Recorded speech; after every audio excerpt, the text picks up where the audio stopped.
Hello everyone. I'd like to welcome you all to Pawtucket's 8th Annual International Women's Day event. My name is Arissa, and I'm the chair of the Women's History Month Planning Committee. I'm so glad that you have all joined us today. So it has been 2 years since we last met in person to mark this day right over at Slater Mill. And in those 2 years, we have learned how important community is. We witnessed strength and commitment, especially in the first responders and those who work to improve the health outcomes for all in our community, those who were closest to this pandemic. The theme of Women's History Month this year looks to honor women working to provide healing and promote hope. First, though, we must thank those who have made this day possible. To start, I must thank the Planning Committee. Last year, through creativity and grit, we put together a virtual event. And I'm glad that we did not allow COVID to disrupt our annual recognition of this day. Now, however, we are grateful that we have been able to pivot back to being in person.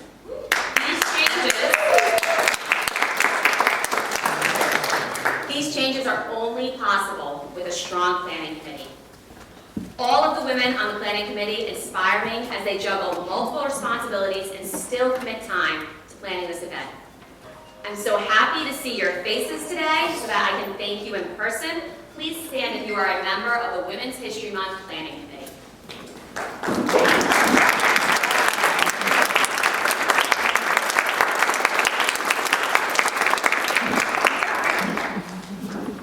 I would also like to thank the dignitaries who have joined us today, recognizing this day alongside us all. I would like to thank Senator Whitehouse and Senator Reid were unable to be here, but they both sent representatives. From Senator Whitehouse's office, Nisa Maria is here, and from Senator Reid's office, Aaron Arcott is here. We also have the Superintendent of Schools, Cheryl McWilliams, and the Assistant Superintendent, Lee Rabbit. From the Pawtucket Housing Authority, Paula McDonald McFarland is here. We have State Senator Sandra Cano, State Rep Karen Alzate here. We have City Councilor Alexis Schutte and City Councilor Elena Vasquez here. From the school committee, we have Joanne Panolo. We are especially happy to have with us Secretary of State Nellie Gorbea, who is now going to come up and say a few words.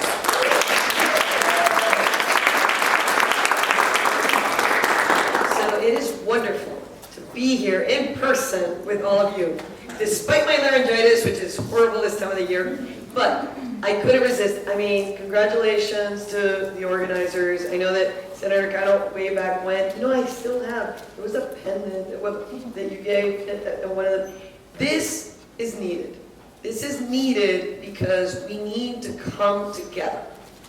We need to come together and celebrate and mark the progress made in order to draw energy for the battle ahead. And we have a lot of work to be done in this state, in this country, and in this world.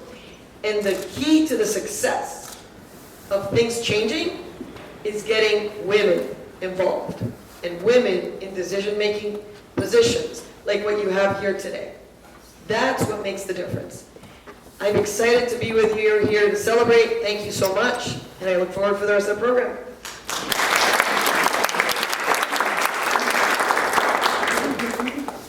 Thank you so much for joining us and for your advocacy on this. In addition, I have to thank Mayor Grebien and his office for all of their support. From the first year that we planned this event, it has been a collaborative effort, and the mayor's team has actively engaged in ensuring that we have a successful event. He is unable to join us today, but he has recorded a video greeting. I want to thank all of you for being here today, and I truly apologize for not being here in person. Thank you to the International Women's Day Committee for always making today such an important day for our community. I'm reminded daily through my wife Laureen and my daughter Alexa of just how impactful the women of our community are, and to honor International Women's Day and Women's History Month. Pawtucket continues to celebrate women in our city who help to make a difference and inspire future generations to be more. This year, Pawtucket is honoring those women who have made a difference in our community here in Pawtucket, especially those who have responded to the call and assisted this city during the COVID-19 pandemic. This year, International Women's Day theme is providing healing and promoting hope. And each of these women do just that on a daily basis. To each of the 2022 honorees, Ashley Perry, Marin, and our Public Health and Equity Leader, Elizabeth Moreira, congratulations and thank you for your work within our community to improve the health of our residents and to make sure we're all safe during these difficult times. To all the individuals featured here in today's video, Dr. Elizabeth Gomes, Kendra Tanguay, Rescue Lieutenant Tiffany Pacheco, and Ramona Ramos, thank you to each of you for representing a different area in which women have promoted a healthier community through the medical sector, EMA, fire, and outreach. Today and every day, we focus on the importance of the individual's contribution to our community as we continue to move forward and out of the pandemic. Thank you for everyone who is here today and to celebrate and honor these women and International Women's Day. Thank you.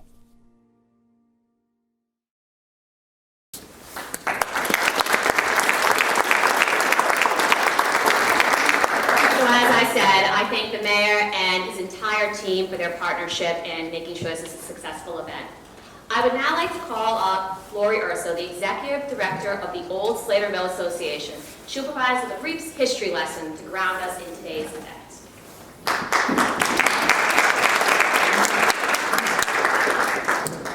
Thank you, Erin. Thank you, Madam Secretary and Mr. Mayor by video. And so great to see all of you, many friends here and many people that contribute to this event. We're very grateful. I'm Lori from the Old Slater Mill Association. I wanted to talk to you just quickly as we today honor our 3 honorees and our 3 students and our 4 EMTs and frontline workers. I wanted to talk about some of the important women in this community that made a mark centuries ago, really, before any of us were able to celebrate these days. Before I do, I also would like to thank the Rhode Island Foundation Community Fund, Community Grant Program for supporting us today, and also Navigant Credit Union for helping to provide gifts for our honorees. So the first person I'd like to talk to you about is a woman named Esther Ballard Jenks. You may have heard her name. Before she arrived on the scene, this area of Pawtucket was traversed and occupied by a number of indigenous peoples, tribes, women, children, men who had come to hunt and fish. In 1671, however, Joseph Jenks Jr. came to the shores of the Blackstone River with his wife Esther Ballard Jenks and their young sons in tow. This was a completely raw landscape to them where they had to build a homestead. He built a forge, she planted a farm, and in all she raised 17 children in this community.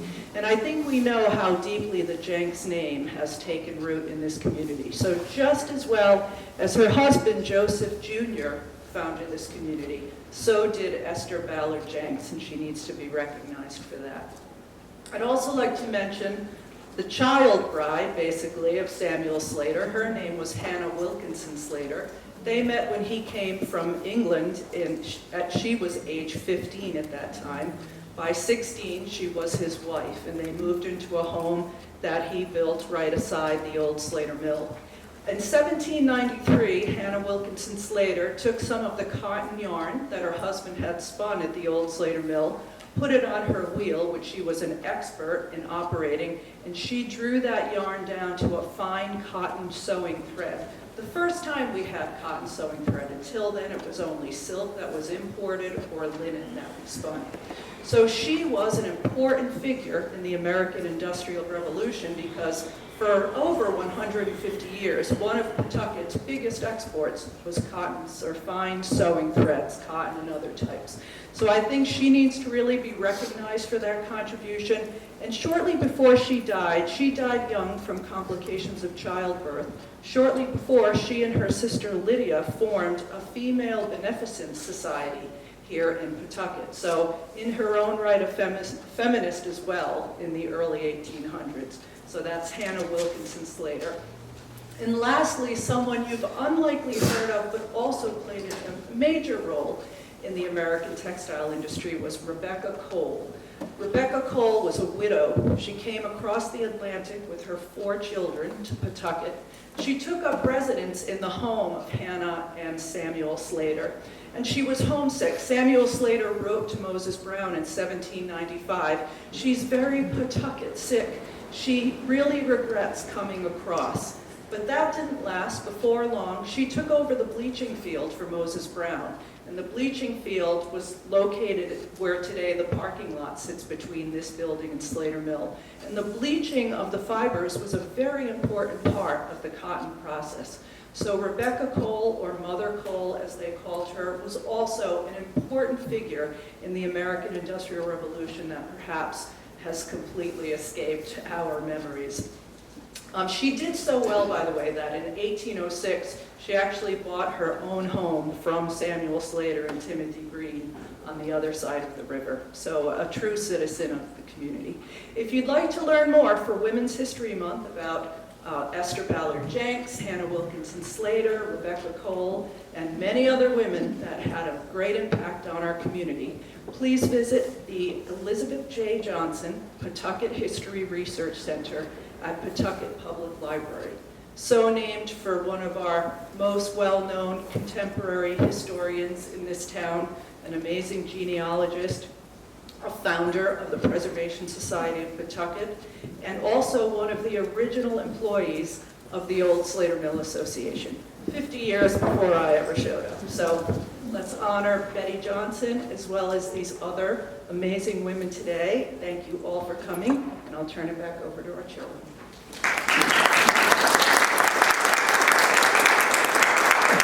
Thank you, Lori. I always learn so much from you. As many of you know, Pawtucket has earned statewide recognition for our celebration of this day, and I believe that it is due to our unique inclusion and recognition of both student leaders and strong women in our Pawtucket community. Today, we will continue that tradition, and I will be turning over this event to 3 strong leaders from our Pawtucket schools. They will then lead us in a panel discussion. I would like to call up these student leaders now. Kate Mclean is a current senior theater major at Jacqueline M. Walsh School of Performing Arts. At JMW, she is an active member of the Honors Club and a frequent tutor for probability and statistics.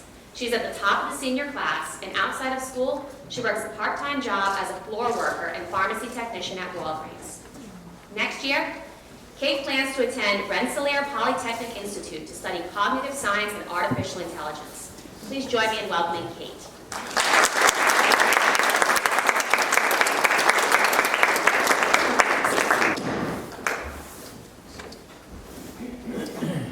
Arissa Campbell is an active and enthusiastic member of her school community, partaking in many programs the school has to offer. She was a devoted member of the girls' tennis team for 4 seasons, a model in the annual Shea Fashion Show, and was elected her class president by her peers. Graduating as a member of the Shea High School chapter of the National Honor Society, as well as the Rhode Island Honor Society, she is at the top of her class. She's an active member of the Key Club, engaging with the Pawtucket community regularly. A model student, she is kind, compassionate, and most importantly, hardworking. Undecided about her future plans and weighing her many opportunities and acceptances, she will undoubtedly find success at the college level. Thank you for being with us today, Arissa.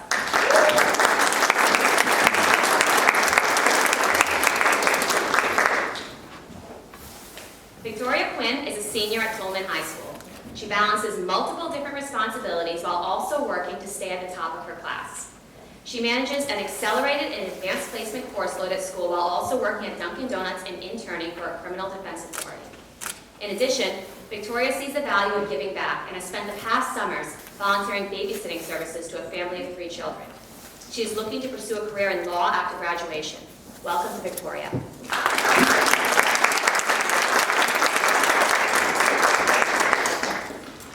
So I will now sit down and turn over the event to these 3 very capable young women as they introduce our panelists and lead them in a discussion.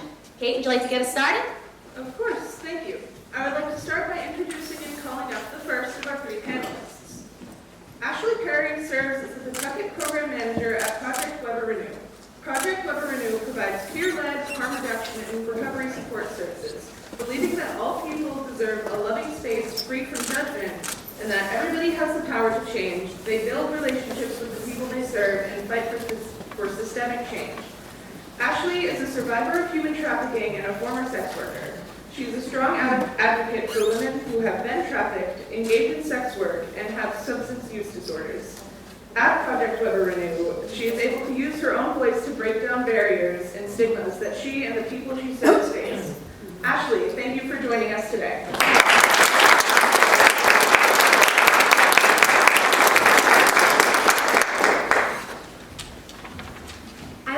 I would like to now introduce Elizabeth Moreira. Elizabeth Moreira is the first public health and equity leader of the city of Pawtucket. She's a first-generation Cape Verdean American born Cape Verdean and very proud of her heritage.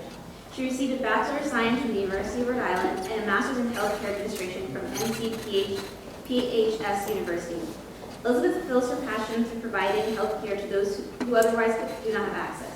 Elizabeth advocates for cultural competency within the healthcare systems and recently spearheaded multiple public health initiatives through the Pawtucket Beat COVID initiative. Elizabeth, thank you for being here today.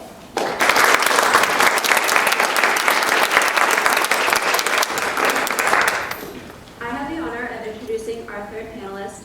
Isabel Marin is the Health Equity Director of Pawtucket Family YWCA, where she creates results that last for a lifetime. Maria has been a crucial member of the community and an advocate for the people of Central Falls and Pawtucket. She is an active liaison going door to door with her team and connecting community members to the resources that are available to them by the city and the state. Maria's efforts created a new permanent health equity department with the Pawtucket Family YWCA with its purpose to outreach. Maria is a Bonner Scholar graduate from Guilford College in North Carolina with a political science degree and 2 minors in religious studies and integrated science. Maria, thank you for joining us.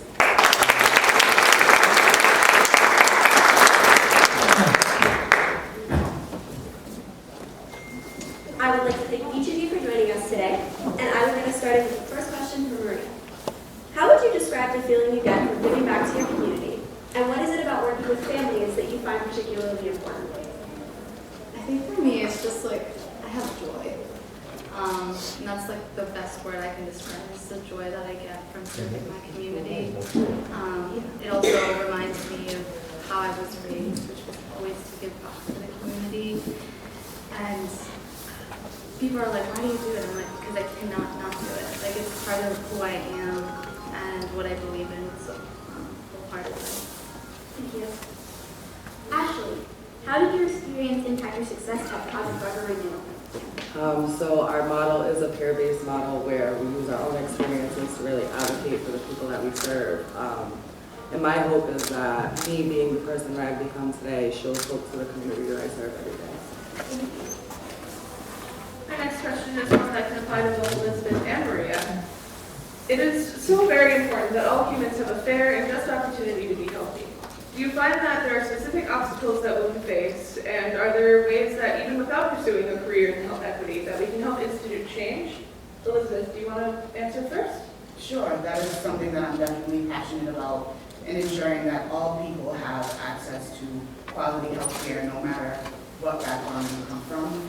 And particularly in women, and there are certain barriers, educational and housing, and many external factors that may affect the quality of life or make us more at risk of acquiring an alternative or adverse effects.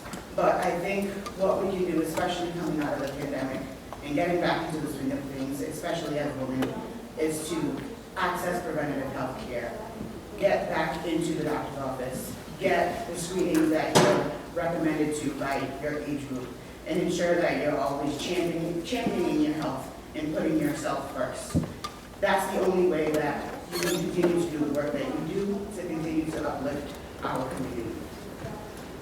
I would just add to that. So a lot of people are like, oh, do you have to study it? And I think everyone has a part in this because a lot of us have a voice around this table, thankfully, and a lot has to do with breaking down stigmas, which we can partake in every day. Whether you're also part of a business owner, there's ways you can implement policies that have fuller representation, or if you are working with other women or other folks, it's just about having conversations and being able to be more open about our health, because unfortunately, sometimes as women, we're told that like we have to have this front of perfection, that we have to know it all or do it all, but in reality it's okay to create safe and vulnerable spaces that we can all partake in addressing so many of the social determinants that we face day to day. For this next question, I would like to hear from all of you. Could you expand upon some of the greatest achievements you've accomplished? Ashley, would you like to start? Yeah, so one of my greatest achievements that I have accomplished is really just actually claiming that I'm a survivor of so many different things, including like recovery from opioid use disorder, and to be able to be available for my family and for my community today. That is my biggest achievement. I can say that, you know, I've done so many other incredible things, but for me, that is what it is. Elizabeth? I would say personally, making myself available to community members that otherwise do not have access to health care.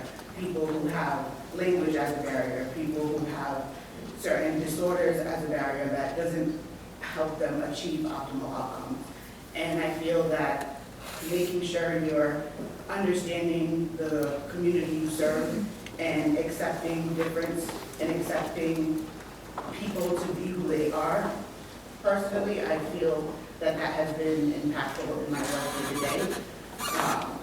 Professionally, in the city of Pawtucket, ensuring that our community stays safe through the pandemic and understanding evidence-based data that makes our community a high-density community and higher risks to getting COVID-19 or having adverse outcomes of getting the virus.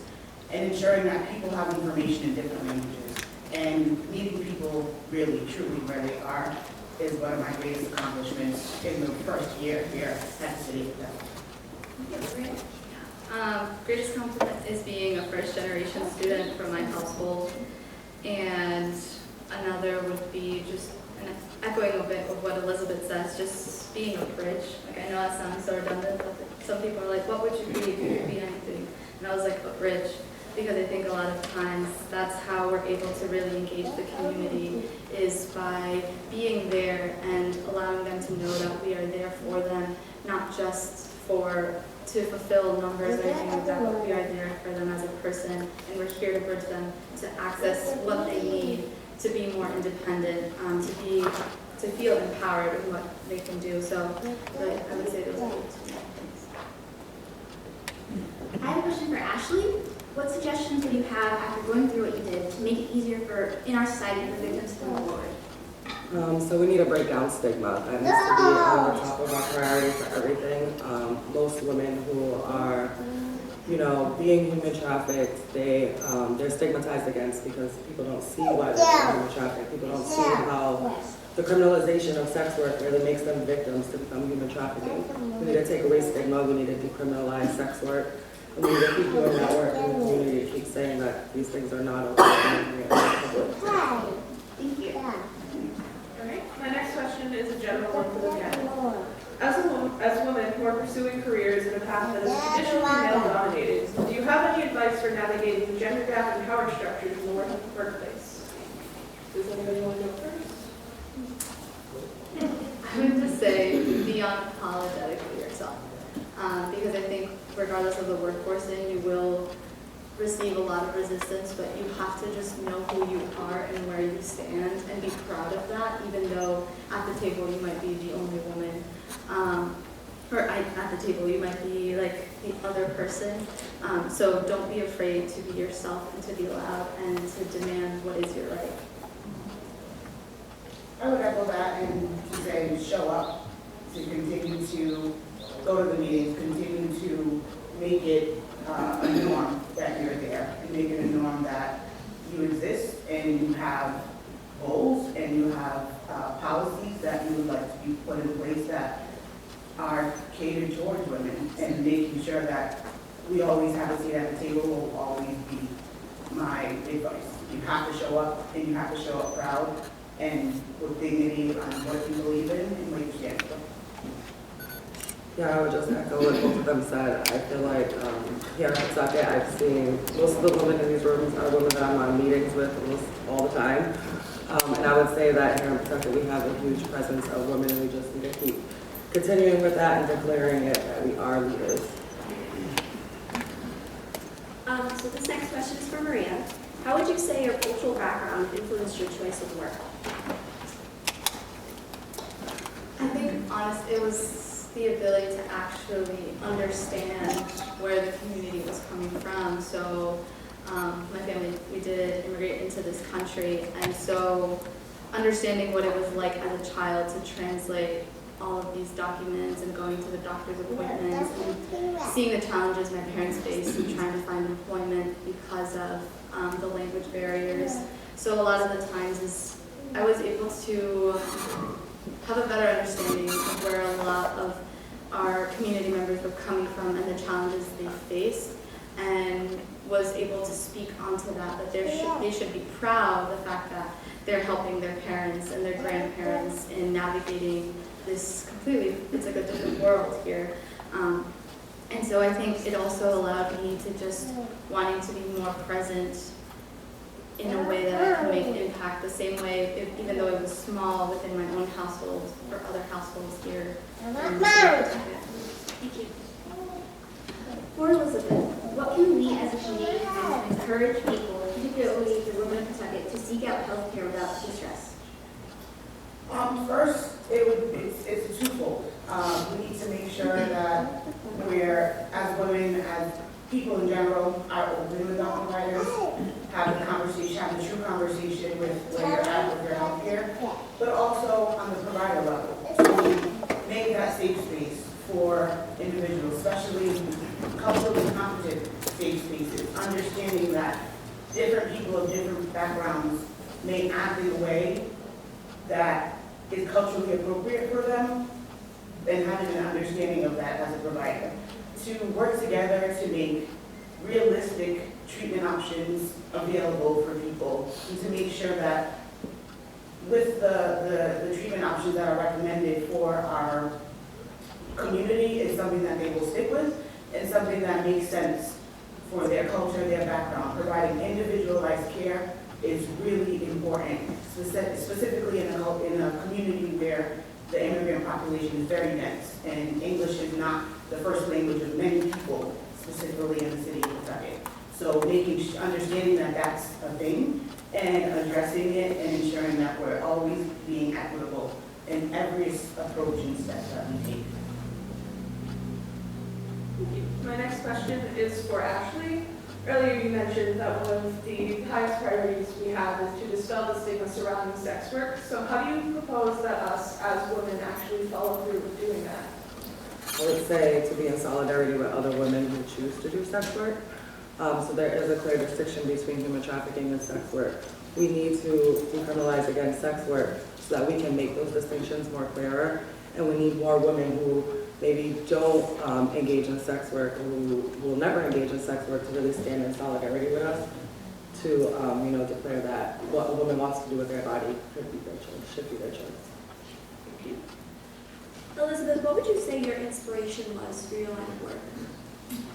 My inspiration comes through many generations, like my grandmother.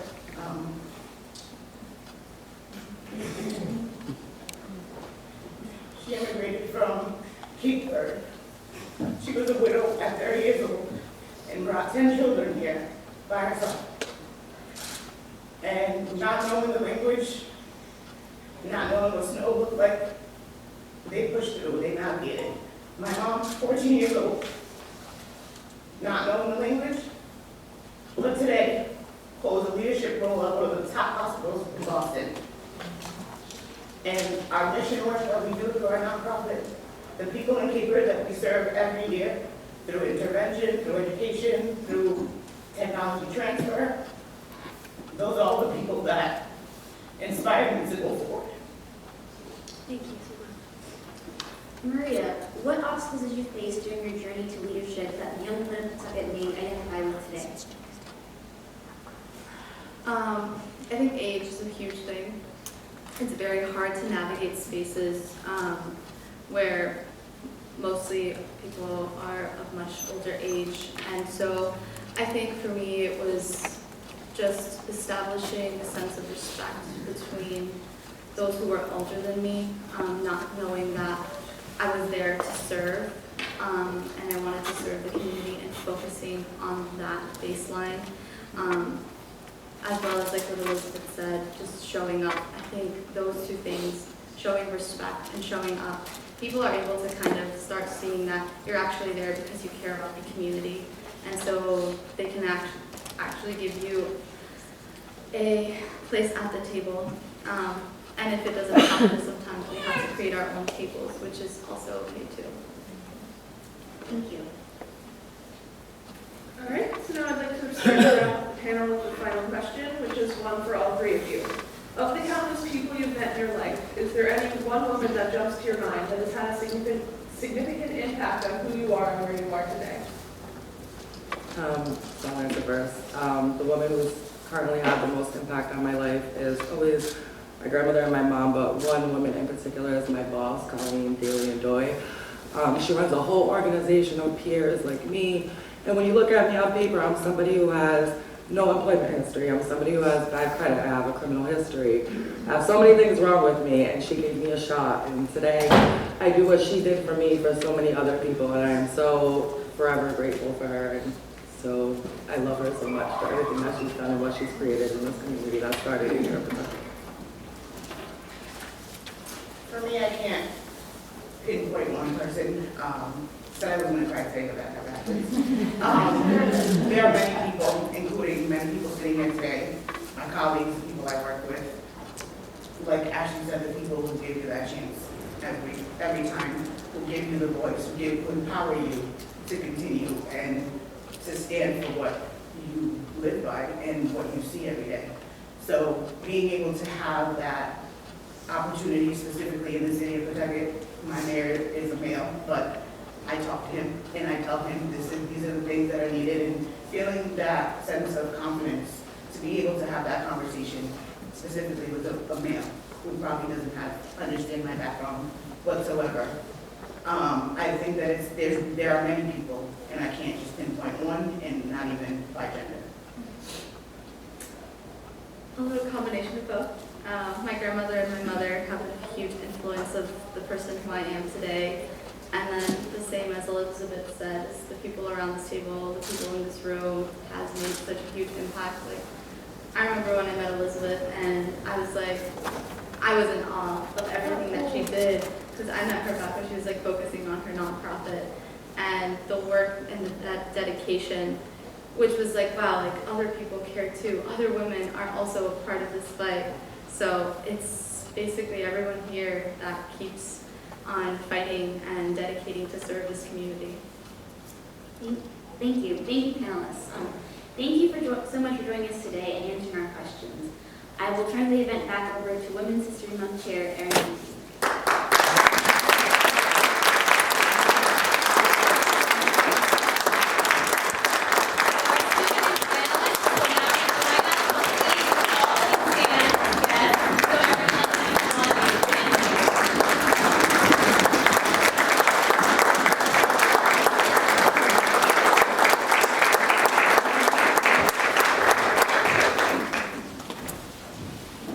I feel inspired, I feel like I learned so much, and I thank the students for guiding the conversation, and I thank our panelists for being so open and honest and sharing with us. As I've said, I think that is the unique way that this event blends our student leaders with our leaders in our city that really brings this day together for me every year. The theme of Women's History Month is promoting hope and healing. As we heard from the panelists, there are multiple different ways to promote hope and healing in our community. Over the course of this pandemic, we have seen front and center the work that our first responders do and have always done to benefit our entire community. We now have a short video that JMW students created to honor women first responders in our city. Please join me in watching it.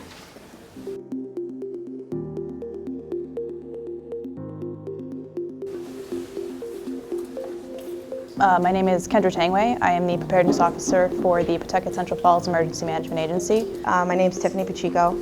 I'm a rescue lieutenant with the fire department, and I'll have 9 years on the job this May. I'm Dr. Elizabeth Gomes Texera. I'm a physician. My name is Ramona Ramos. I am a service outreach coordinator for COVID-19. Being on the rescue especially, I think we were impacted a little bit more. There was a lot of sick patients. How we dealt with those patients was a lot different as far as like cleaning the trucks and what we kind of wore to like keep ourselves safe, keep them safe. We couldn't see day to day like how things are going to turn out. So yeah, not knowing what was going to happen the next day was always really scary, especially in the very beginning. We have done everything that we can to make sure that people have information. We were taking it one day at a time. What was good is that my colleagues were very supportive. So I'm the only girl on the fire department. There's a few police officers that I interact with, not daily, but here and there. Being a woman in emergency management is super empowering. Well, I believe the modern women, we do accept each other and we do work as a team, not in competition with each other, but to better each other to the highest than we can. There's definitely a need for more women, especially in the fire service. I think it's an intimidating job to join, but anyone can do this job, and the more females that do it, the more respect we're going to get. Unfortunately, there's a stereotype that where there's a lot of women, that there's a lot of gossip and it can get catty, and I don't agree with that. And I think my personal experience has been that it's been quite the opposite and very supportive and enjoyable. I feel like women have a lot that they can offer in this field. Because nothing that's worth it is, in the long run, is easy. I do think that there's definitely a room, like a need for women to get involved in this stuff and not be intimidated or be afraid to try. Such a good feeling to go home at the end of the day to be like, we made a difference in these people's lives. Like, we helped in this pandemic to get everybody safe and healthy and vaccinated. Well, it's the COVID, the infection is coming down, but we have to still educating people and providing service and information to the community. We're still encouraging people to take precaution and do everything they need to do to stay healthy and keep the community healthy. I do praise Mayor of City of Pawtucket for providing and create a great team to reach through the community. We also felt like we were doing a good job in helping our community and making a difference, which helped, which gave us momentum to keep going. The community got better educated and have better tools to defend themselves or to fight with COVID-19. Hopefully people can learn how to keep themselves safe after COVID and carry on with those precautions, but maybe not be so timid about everything.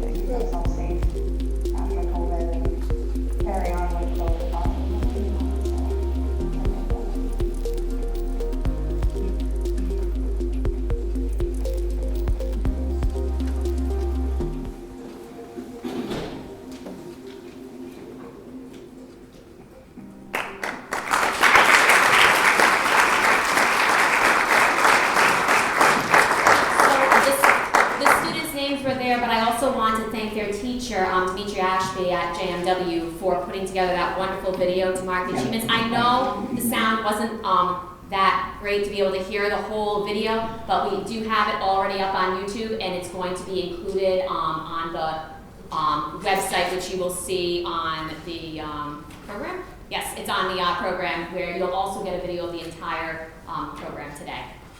So I hope you enjoyed that. But I would like to, would the women honored in this video please stand? I know some of them have been able to join us today to be recognized.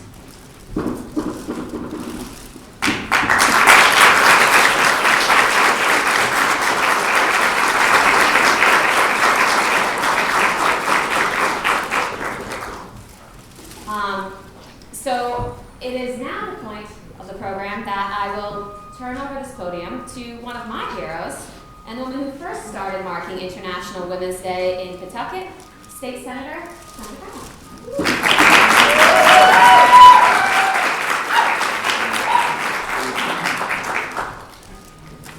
Buenos días.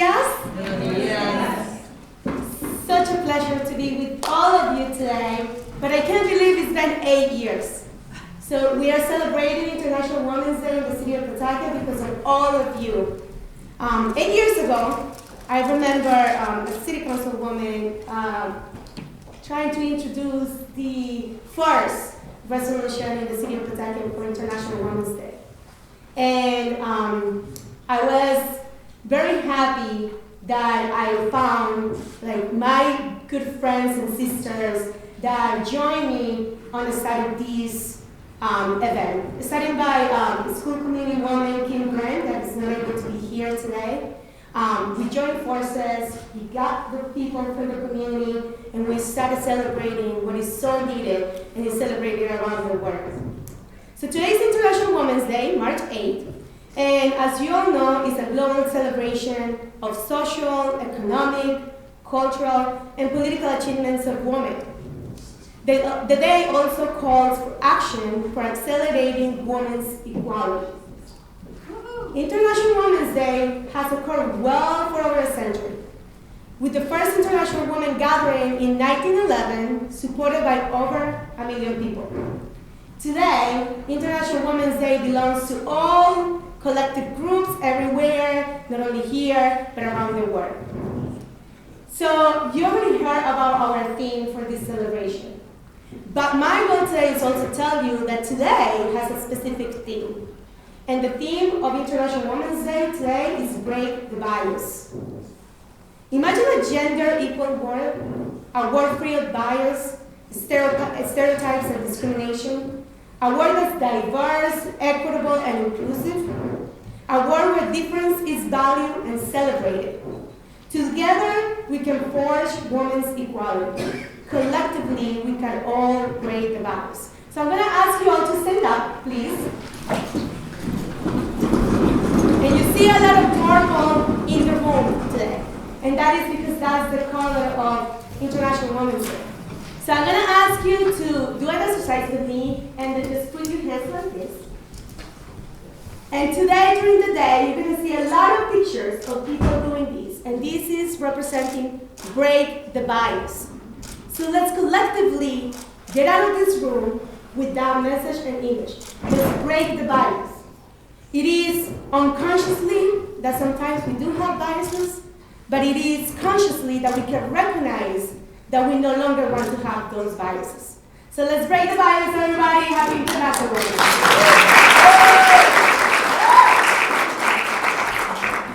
Okay, so I just wanted to make sure that you all get a good overview of the theme as we celebrate in March as the whole month of Women's History Month.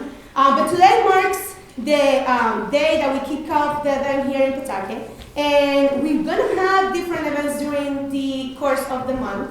And I want to specifically announce today that in the school administration building, there's going to be a demonstration of art that is been put in by the Pawtucket Arts Committee Commission. And I want to say thank you to Rhode, Ricardo Pimentel, and Miriam Cliff for putting that gallery together. So throughout the month, you can drive by the school building and see this wonderful art demonstration from our students. But we're here to celebrate, right? So I don't want to take more of the time. What we're going to do is we want to make sure we recognize the amazing leaders that we have in this community. And it inspires me to see the young women that moderate this panel with a lot of great qualities and leadership. And I just want to say a huge shout out to you students, because you are the future. You're the ones that are going to lead us in the future, and you're the ones that are making the difference today. So let's give them a round of applause.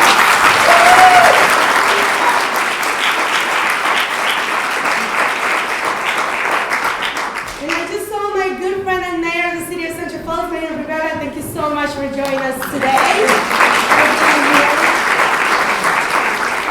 You are too making a difference. The first woman mayor of the city of Central Falls, so breaking barriers.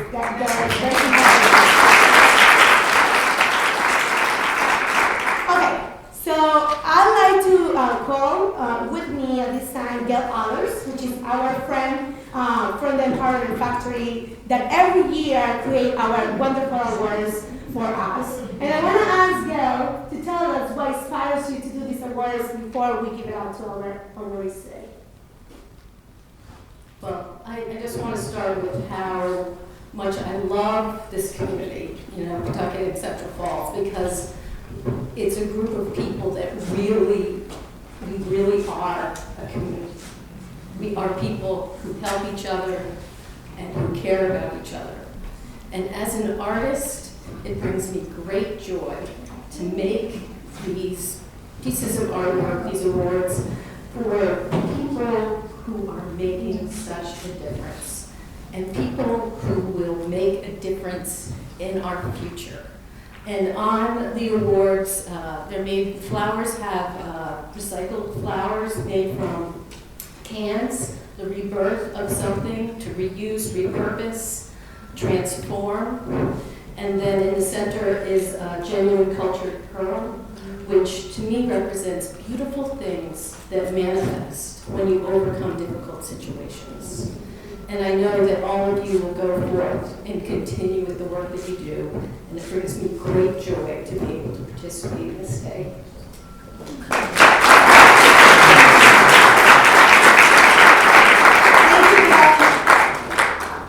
That's the reason why I needed her to explain the meaningfulness of her art. Because I do think that, as she said, this community is only continue to be stronger when we support each other.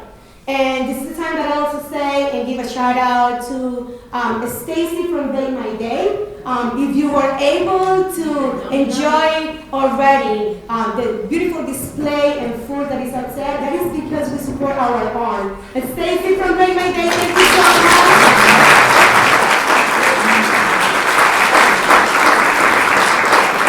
And our beautiful flower arrangements are also protected on. So that is the Rosebud in Flores. And I just want to make sure that you continue supporting our small local businesses, because that's what we do here. We support each other. It's all about Pawtucket. It's all about our state. And I know Laurie also already mentioned this, but the funding for this event this year was really available thanks to the Rhode Island Foundation Community Grant and Navigant Credit Union. Lastly, I think that we wouldn't have been able to do this together without the Pawtucket Women's History Month Committee. And I want to just make sure I take the time to recognize them, because they really are the ones that every year take the call, do the work, and make sure that this event is as successful as it is. So thank you to all my friends, my chairwoman, Erin and Laurie, and Miriam, Gail, Joanne Banolo, Luz Filpo, Cassandra Flores, Lee Robin, Lisa Bennett Ramsey, and Elena Vasquez, and Gail Others. So thank you so much for all of that. Perfect. So I'd like to ask the honorees to join us here as we present the awards to you. So Ashley Perry,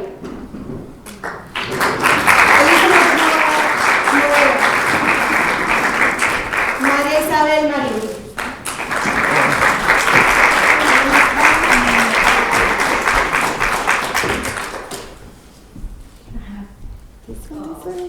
this is Maria Isabel. And then and just hold here for 1 second.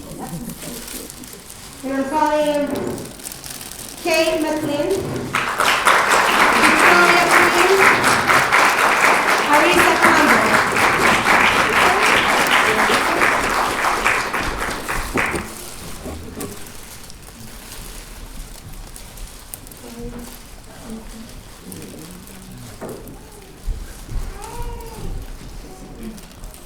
We also like to call, if they're here, Elizabeth Gomes, Kendra, Tiffany Pacheco, and Ramona Ramos.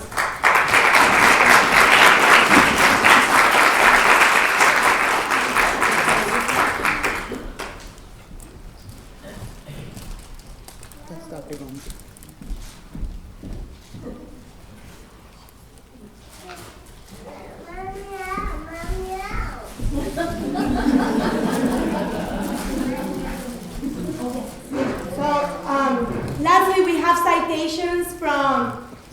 representatives, the Senate, the City of Pawtucket, Senator Reed, Senator Whitehouse, and also a token of appreciation, thanks to Navigant Credit Union, so we all received a bag today with the citations and the gift card. I think you're out of hands, but I'll put them in.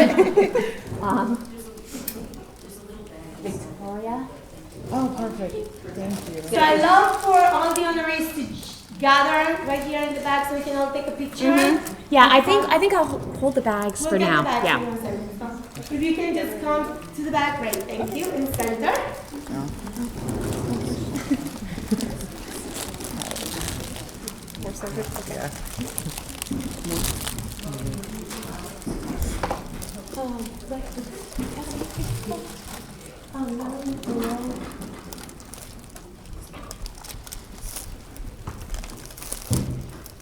All look this way.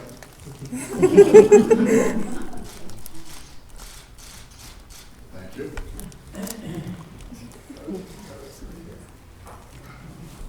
I don't. Hold on. Thank you.